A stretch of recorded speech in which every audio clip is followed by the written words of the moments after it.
حضور کے تذکار جمیلہ، نبی پاک کا تذکرہ، اپنے قلب اطہر میں حضور کی محبت کو. آپ دیکھیں نا کبھی صحابہ کا مزاج، ایک ہوتا ہے بڑے مشورے کرنا، اور ایک ہوتا ہے زندگی میں نا ایک عرف یاد کر لینا.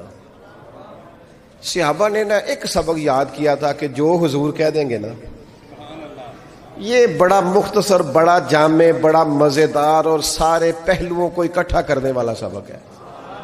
جو کریم کہہ دیں گے نا، لمبی چوڑی دوڑ ہی نہیں، جو حضور فرما دیں گے. حضرت صدیق اکبر سے پوچھا آپ کو پسند کیا ہے؟ کہنے لگے حضور آپ کو دیکھتے رہنا. میرا دل کرتا ہے میری بیٹی گھر میں خدمت کرے. حضور میرا دل کرتا ہے اللہ مجھے مال دیتا رہے، میں آپ کے قدموں پہ قربان کرتا رہوں. سانو تے قید سجن دا گہنا ہے، وہ جینجے رکھے ایسا اونج رہنا ہے. ہم نے نہ طے کر لیا ہے، ہم نے ادھر ادھر ایک مختصر سے سبق یاد کر لیا. آپ یاد رکھیں ہمارے پاس کوئی نہ کوئی لذت ہے، کسی نہ کسی چیز کے پیچھے دوڑ رہے ہیں. ہر بندہ دوڑ رہا ہے، کچھ مان کے دوڑتے ہیں، کچھ نہ مان کے دوڑتے ہیں، لیکن دوڑ لگی ہوئی ہے.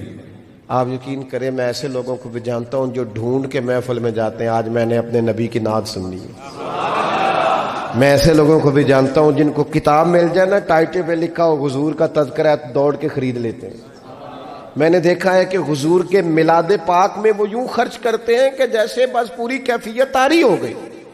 نبی پاک کی نسبت جہاں نظر آئی، حضور کے اصحاب کی بات آئی یا اولاد کی بات آئی، امت کے اولیاء کی بات آئی یا علماء کی بات آئی، دین کے طلباء جو مدرسوں میں پڑھتے ہیں ان کی بات، جہاں جہاں ذکر آیا. ہم نے نہ کبھی قطرے پہ غور کیا اور نہ دریا دیکھا، بس جہاں تیری جھلک دیکھی وہیں ڈوب گئے.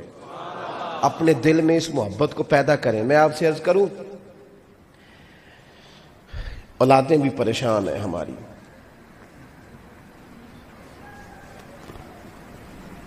ہم نے بچوں کو پیسے دیے ہیں، ٹائم نہیں دیا. ہم نے بچوں کو گھر دیا ہے، خاندانی ماحول نہیں دیا. اب شکوہ صرف بچے سے نہیں کہ وہ موبائل پہ ہے، ابا بھی تو موبائل پہ ہی ہے نا، وہ بھی تو نہیں نہ چھوڑ رہا. بچے جو چھوٹے موٹے سوالات اپنے ماں باپ سے پوچھتے تھے تو ایک خاندانی روایات، ان کا حسن منتقل ہوتا تھا، وہ اب رخصت ہو رہا ہے.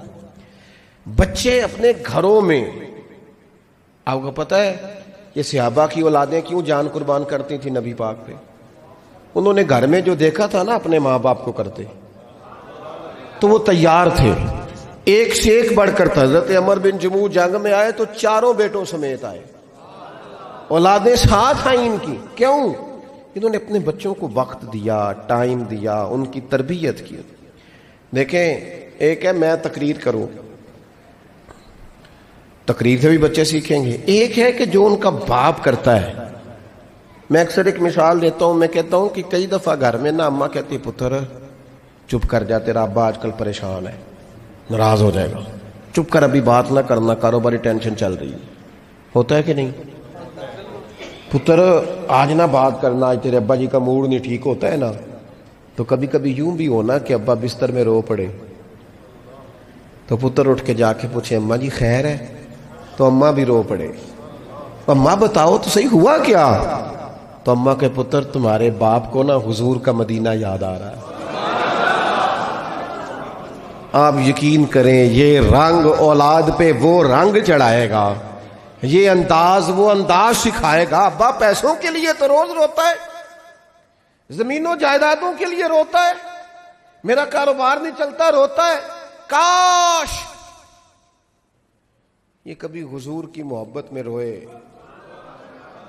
یہ کبھی اس درد سے تڑپے، کبھی اس کی وہ کیفیت بنے. تو بچے کو کہنا نہیں پڑے گا. اپنوں کے تو آنسو دیکھ کے بندے کے آنسو آ جاتے ہیں. روحوں کی جیسے ہی قربت ہوتی ہے درد آنسو بن کے چھلک نکلتا ہے. جب تک یہ محبت اس بار رفتگی کے ساتھ نہیں پیدا ہوگی. کبھی ابا انگلی لگائے نا بچے کو اور مسجد میں جا کے قاری صاحب دل بڑا پریشان ہے، ذرا حضور کی نعت تو سنائے. ذرا گھر میں بچے کو کہے نا پتر یہ کھول ذرا موبائل اور حضور کی فلاں نعت تو لگا، میرا دل کر رہا ہے. تو یہ بھی انداز ہے جو بچوں کے دلوں میں حضور کی محبت پیدا کرے گا. لیکن ہم نے نا بالکل ایک روایتی انداز اختیار کیا ہوا ہے. ٹھیک ہے کبھی کوئی سلسلہ ہو گیا تو ہو گیا، اس کی جو عملی کیفیات ہے وہ ہمارے ہاں نہیں ہے.